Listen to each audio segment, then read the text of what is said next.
So we're here at number 3, Magnolia. It's the first par 3 that you're going to experience on the golf course. And one of the things we wanted to take advantage of was the break between 2 green and 3 tee and the idea of a reveal.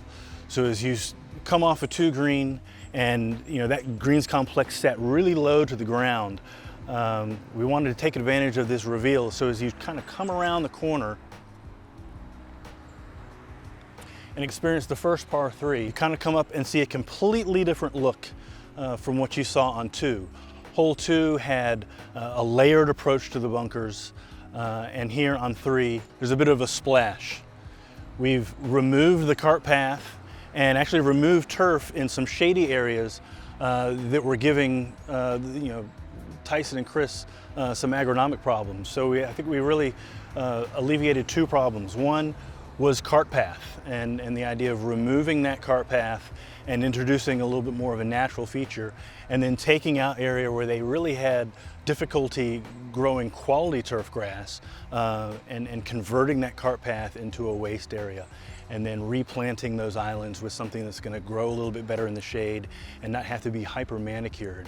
And so it just adds to the look and the natural character and feel of this golf hole.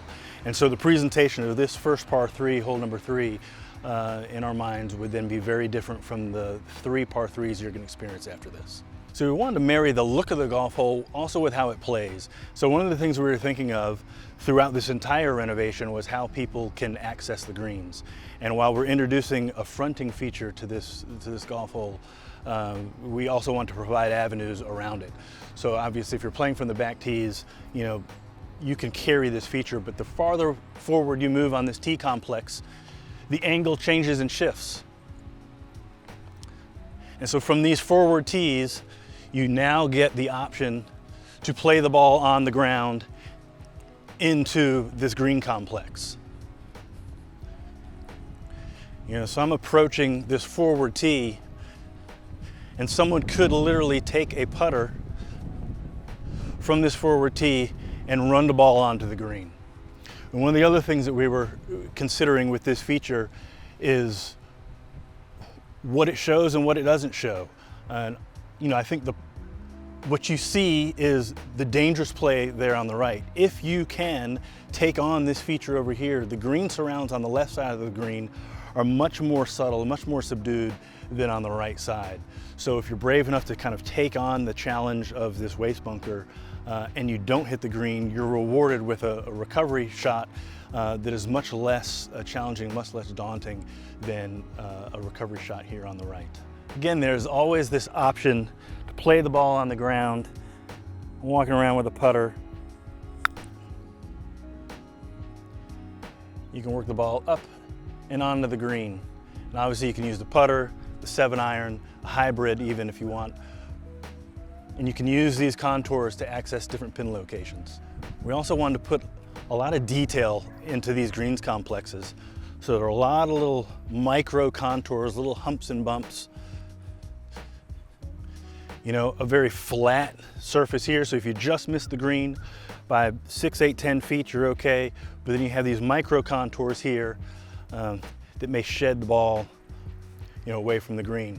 But a near miss holds up, and it's a very easy recovery shot from just off the green. So there's this idea of, degrees of severity. If you just miss a tee shot and you're just off the green, you're still okay. You can use your trusty putter, have a flat lie.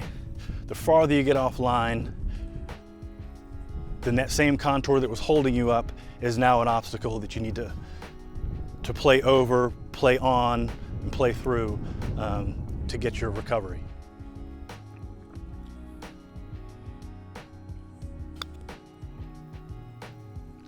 Again, as you can see, off the tee, it looks really daunting to come play over this waste area, but you're presented with, an on-grade approach to the green. You can take your putter and bump it right up onto the green. This pin location is also kind of in a bowl. So there's a little contour here, and there is a backboard here. We can kind of call this one of the hole-in-one pin locations. You know, balls can be played off of this slope here, and it'll feed back down, you know, into this pin location. That will play very different than a pin located on the top shelf here. Again, there's the ability on this back location to play slightly long and use the contour to come back into that pin location. Again, this idea of using these different contours to either defend and or access pin locations.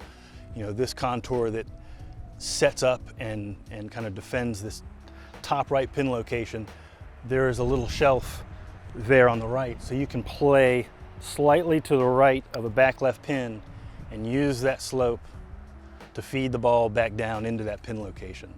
So you have a lot of options. That same slope can help stop a ball if you're recovering from the left side of the green. That same slope that will help you feed a contour to that pin location almost can be used as a little bit of a backstop to help keep your ball on that tier.